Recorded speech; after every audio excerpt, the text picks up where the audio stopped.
നമസ്കാരം. സ്വീഡനിലും ഭീകരാക്രമണ സംശയം. ചൊവ്വാഴ്ച കിഴക്കൻ സ്വീഡനിൽ വെടിയേറ്റ് 3 പേർ കൊല്ലപ്പെടുകയും നിരവധി പേർക്ക് പരിക്കേൽക്കുകയും ചെയ്തു. ഇതിന് പിന്നിൽ ഭീകരവാദികളാണെന്നാണ് സംശയം. മരിച്ചവരുടെ അടക്കം വിവരങ്ങൾ പുറത്തുവിട്ടിട്ടില്ല. അക്രമി ഇലക്ട്രിക്കൽ സ്കൂട്ടറിൽ രക്ഷപ്പെട്ടുവെന്നാണ് നിഗമനം.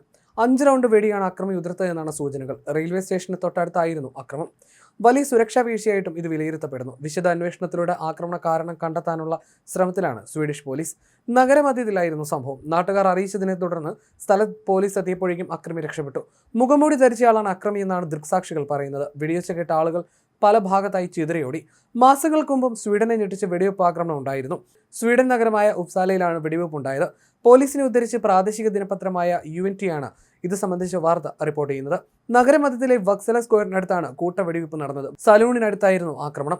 5 തവണ വെടിവെച്ചുകൾ കേട്ടതായും ആളുകൾ പ്രാണരക്ഷാർത്ഥം ഓടുന്നതായി കണ്ടുവെന്നും ദൃക്സാക്ഷികൾ ബ്രോഡ്കാസ്റ്റർ SVTയോട് പറഞ്ഞു. അക്രമിയെ പിടികൂടാൻ പോലീസ് പരിശോധന പുരോഗമിക്കുകയാണ്. വാൽപുർഗീസ് വസന്തോത്സവത്തിന്റെ തലേന്ന് തെരുവുകളിലേക്ക് വലിയ ജനക്കൂട്ടം എത്തുന്ന സമയത്താണ് വെടിവെപ്പ് നടന്നതെന്ന് BBC റിപ്പോർട്ട് ചെയ്യുന്നു. നഗരത്തിന്റെ വലിയൊരു ഭാഗം പോലീസ് വളഞ്ഞിരിക്കുകയാണെന്നാണ് വിവരം. ഫെബ്രുവരിയിൽ സ്വീഡൻ രാജ്യത്തിന്റെ ചരിത്രത്തിലെ ഏറ്റവും വലിയ കൂട്ടവെടിവെപ്പിന് സാക്ഷ്യം വഹിച്ചിരുന്നു. ഒറെബ്രോ നഗരത്തിലെ ഒരു സ്കൂളിൽ 35-കാരൻ നടത്തിയ വെടിവെപ്പിൽ 10 വിദ്യാർത്ഥികളും അധ്യാപകരും കൊല്ലപ്പെട്ടിരുന്നു. ഇതിനുശേഷം സുരക്ഷ കർശനമാക്കി. തോക്ക് കൈവശം വെക്കുന്നതിനുള്ള നയങ്ങളിലടക്കം മാറ്റം വരുത്തിയിരുന്നു. 2023-ൽ ഇസ്ലാം മതവിശ്വാസികളുടെ വിശുദ്ധ ഗ്രന്ഥം കത്തിച്ച് പ്രകോപനം സൃഷ്ടിച്ച യുവാവ് വെടിയേറ്റ് മരിച്ചതും സ്വീഡനെ ഞെട്ടിച്ചിരുന്നു.